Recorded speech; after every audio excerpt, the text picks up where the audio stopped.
How to Stop Translating in Your Head by Be Fluent in English. Part 1. The Mental Prison. Welcome back to Be Fluent in English. Today, we are solving the biggest problem for English learners: the mental translation trap. Do you do this? First, you hear an English sentence. Then, you translate it into your native language in your head. Then, you think of an answer in your native language. Then, you translate that answer back into English. And finally, you speak. This process is exhausting. It makes you slow. It makes you hesitate. It makes you sound like a robot.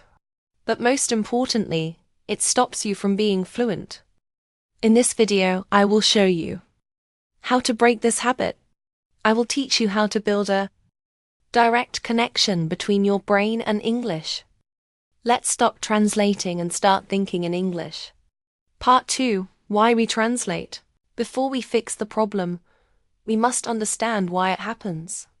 It happens because your brain is trying to feel safe. Your native language is your home. English is a foreign land. When you translate, you are trying to find a bridge back to your home. But here is the truth. Translation is a filter. And every time you use a filter, you lose the feeling of the language. English is not just a code for your language. English is a separate world. To speak it well, you must live in that world, not just visit it with a dictionary. Part 3. Label your world. The first step is very simple. You don't need a book for this. You just need your eyes. Look around your room right now. Don't think of the name in your language. Say, "This is a chair." Don't think of the action in your language. Say, "I am drinking coffee." Stop using your native language for the objects around you. Give everything an English name. When you see a door, the word door should pop into your mind immediately. Not the translation, but the object itself. This is called direct association. By doing this, you are teaching your brain that the English word is the object. Part 4. The power of simple sentences. Many students fail because they try to think of complex ideas. They try to translate deep philosophy from their language into English. That is too hard. Start small. Start with your inner monologue. Talk to yourself all day in simple English. I am hungry. Where are my keys? It is a sunny day. I need to go to work. If you do this for 10 minutes every day, your brain gets used to the music of English. You are building a new track in your mind. The more you use this track, the faster it becomes. Part 5. Stop using bilingual dictionaries. This is a very important rule at Be Fluent in English. If you want to stop translating, throw away your bilingual dictionary. Stop looking for the equivalent in your native tongue. Start using an English-to-English dictionary. When you look up a word, read the definition in English. See the examples in English. This forces your brain to stay in the English zone. It might be difficult at first. You might feel frustrated. But frustration is the sound of your brain growing. Stay in the English zone, and the walls of translation will fall. Part 6. Thinking in phrases, not words. Why do we translate? Because we learn word by word. We learn, I go to school. When you learn word by word, your brain tries to put them together like a puzzle. Instead, learn chunks or phrases. Don't learn interested. Learn I'm interested in. Don't learn decision. Learn make a decision. When you learn phrases, you don't have time to translate.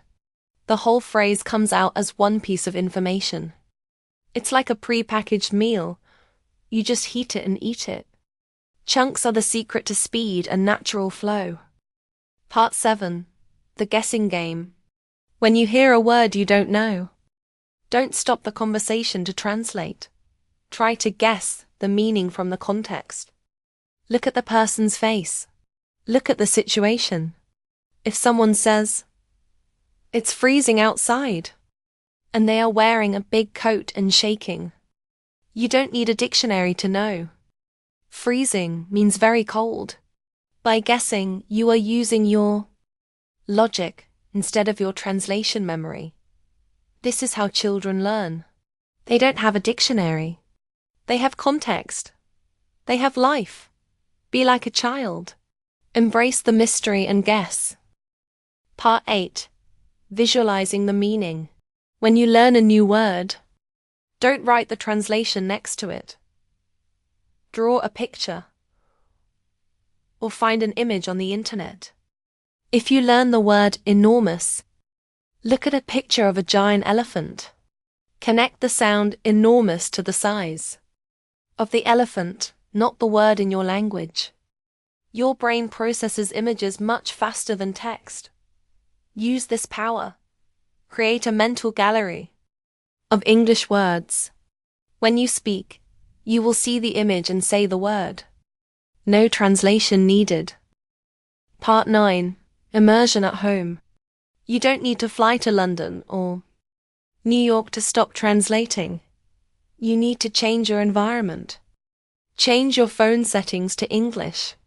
Watch movies with English subtitles, not your native language. Listen to English podcasts while you cook. The goal is to drown your brain in the English language. When your brain is surrounded by English, it stops fighting. It realizes that English is the new reality. It begins to adapt. It begins to think in the language of its environment. Part 10. Accept the mistakes. The fear of making a mistake is what makes you translate. You want to be perfect, so you translate to be sure. But perfection is the enemy of fluency. It is okay to say something wrong. It is okay to forget a word. The most important thing is to keep the flow. When you stop to translate, you break the flow. When you break the flow, you lose the connection with the other person. Be brave. Speak badly if you must, but speak directly from your heart to your mouth. Part 11. The 5-minute English-only exercise. Here is a challenge for you today. For 5 minutes, you are not allowed to use your native language at all. Not even in your head. If you can't find a word, describe it in English. The thing I use to write, instead of the word for pen. The place where I sleep, instead of the word for bedroom. This forces your brain to be creative in English. It builds the circuits of thinking. Start with 5 minutes. Tomorrow, do 10. Soon, you will find yourself thinking in English for an hour without realizing it. Thank you for joining this lesson on Be Fluent in English. Remember, thinking in English is a habit, and habits are built with consistency. Label your world. Use monolingual dictionaries. Think in phrases. And most importantly, be patient with yourself. You are building a new mind. That takes time. But one day you will wake up and realize you didn't translate a single word today. That is the day you become truly free. If you enjoyed this video, please like and subscribe. Comment below. What is the hardest thing about thinking in English for you? Stay tuned for our next lessons. We have a great mix coming your way.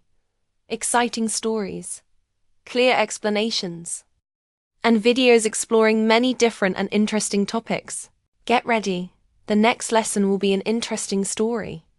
See you next lesson.